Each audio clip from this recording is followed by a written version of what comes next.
Mod x is differentiable. Okay, देखते हैं A B C D कोई ऑप्शन सही है, देख लेते हैं। F x equal to x mod x, इसको लिखा जा सकता है x if x is greater than और इक्वल टू 0, और माइनस एक्स स्क्वायर में माइनस एक्स आएगा, minus x square if x is less than 0। तो देखें ये तो हर जगह डिफरेंशिएबल है, और इधर x x equal for positive x x square is differentiable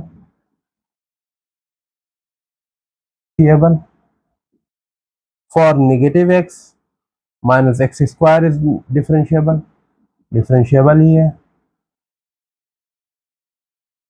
different 2x हो जाएगा तो डिफरेंशिएबल नहीं होगा, ये माइनस 2x हो जाएगा, डिफरेंशिएबल ही है। तो हम x इक्वल टू 0 पर चेक करें ये डिफरेंशिएबल है कि नहीं। तो L H D x equal to 0 d upon d x square equal to 2x at x equal to 0, तो x इक्वल टू 0 पर 0 आएगा। और आर एच डी देख ले एट x इक्वल टू 0, तो d upon d x minus x square, देखें minus 2x x equal to 0, तो वो भी 0 ही आएगा। तो यानी कि at x equal to 0 the function is differentiable, f x is differentiable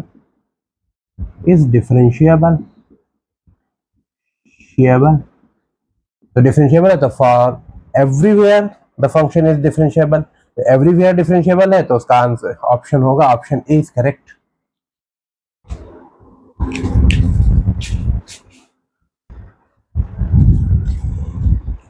f x function is differentiable at x equal to 0। तो as f x is differentiable then fx is certainly continuous। तो होना ये चाहिए कि fx equal to f0 equal to 0, और ये भी होना चाहिए कि इसकी लिमिट एग्जिस्ट करनी चाहिए extending to 0 x power p cos 1 upon x, cos x की वैल्यू -1 से +1 के बीच में रहेगी, और इसको भी 0 आना पड़ेगा क्योंकि कंटिन्यूअस है, तो इसकी लिमिट 0 आनी चाहिए। तो अगर ये नेगेटिव हो गया तो p की वैल्यू अगर 0 हो गई, p की वैल्यू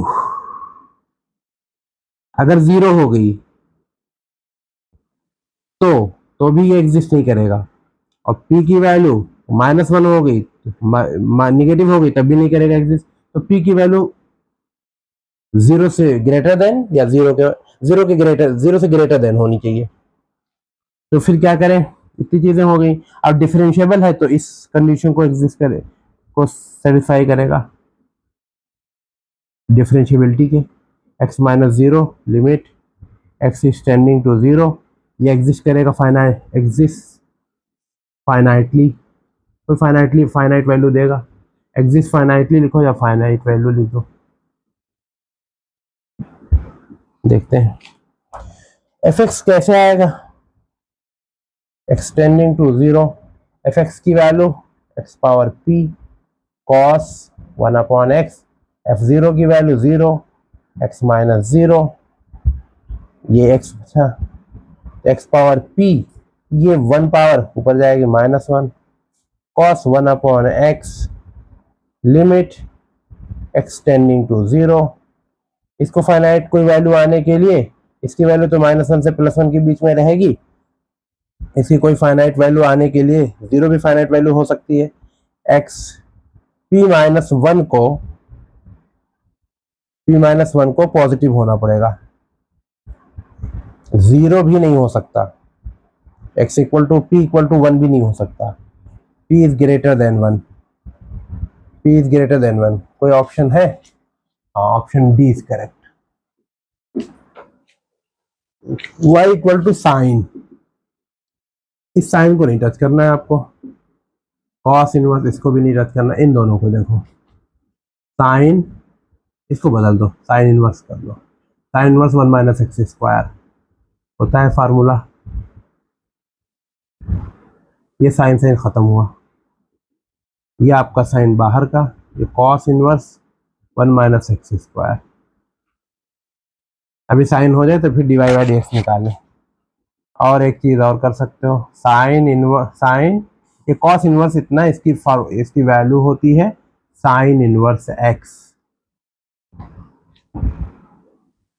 साइन साइन खत्म हो गया, एक्स आ गया भाई, d y by d x निकाल दिया जाए, d y by d x equal to 1।